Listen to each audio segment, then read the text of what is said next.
Hi guys, nagluto tayo ngayon pusit na inihaw sa electric grill. Yan, ang sarap na naman idol ng linuto. Maghiwa tayo ng isang pirasong sibuyas. Hiwain natin. Yan, malupit na kahiwa mga idol. Natutunan ko yan nung nagtrabaho tayo sa restaurant. Maganda yan pag malaki yung panghiwa natin, mabilis yan. Yan, ginaganyan-ganyan ko lang yan. Madali lang yan mga idol. Yan, hiwa-hiwain ng mga maliit. Hiwain ng maliit. Yan mga idol. Ayan, ayan, hiwa-hiwain natin mga idol.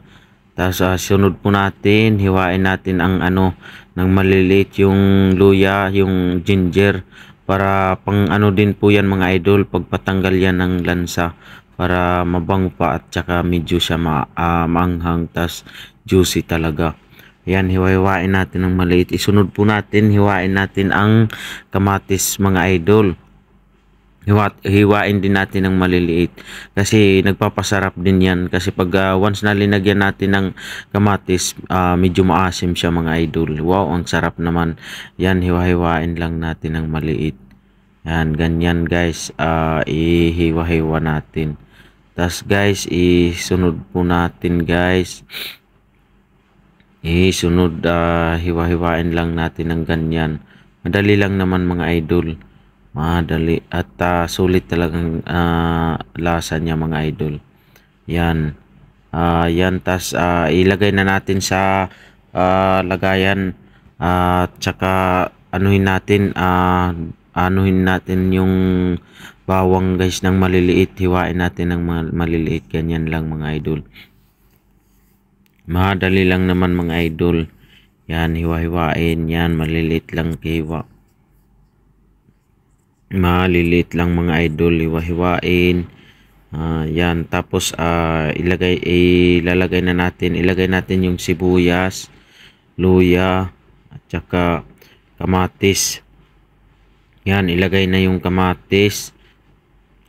Tapos sunod po natin ilagay yung ingredients mga idol. At saka bawang guys na yung ginayat natin maliliit. Lagyan natin ng 2 ml na magic sarap mga idol. Tapos lagyan natin ng 1 ml na pamintang durog. Pamintang durog. Ayan.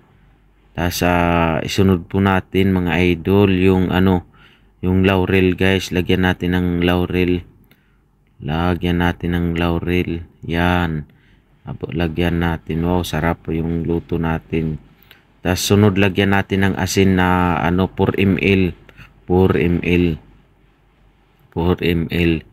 Yan, lagyan natin ng asin para dapat sakto yung timpla niya para tas halu-haluin natin. Ayan, halu-haluin.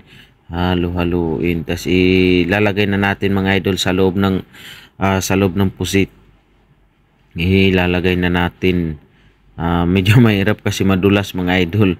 Madulas. Yan, madulas talaga siya mga idol kasing dulas ng yan, ilagay natin sa loob dyan guys. Yan, ilagay natin. Wow, sarap ng natin, inihaw na pusit. Ayan, ilagay natin sa loob. Mabango talaga yan mga idol. Ayan, ayan ng thank you for watching mga idol. Thank you very much. Please subscribe my YouTube channel, Richard Sarno.